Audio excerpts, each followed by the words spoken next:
నమస్కారం. వనవానికి స్వాగతం. ఈరోజు వార్తలలోని ముఖ్యాంశాలు. కొంకుదురు గ్రామంలో గోపాల రామానాయుడు విధిలో శరన్నవరాత్రి ఉత్సవాలకు నాందిగా గురువారం ఘనముగా రాటపంచి చేశారు.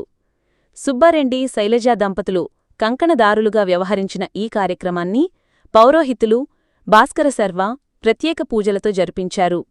ఈ సందర్భంగా కమిటీ సభ్యుడు చిన్నం శ్రీనివాసరెడ్డి మాట్లాడుతూ, ఈ సంవత్సరం శరన్నవరాత్రి ఉత్సవాలు 66వ వసంతంలోకి అడుగుపెడుతున్నాయని, ఈ సందర్భంగా ఒకరోజు భారీ ఎత్తున చండీహోమం నిర్వహిస్తామని, అదేవిధంగా ఉత్సవాలలో భాగంగా కన్యారాధన, సరస్వతీ పూజలు నిర్వహించబడతాయని, ప్రతిరోజూ ప్రత్యేక కుంకుమ పూజలు ఉంటాయని కమిటీ సభ్యులు చిన్నం శ్రీనివాసరెడ్డి తెలిపారు.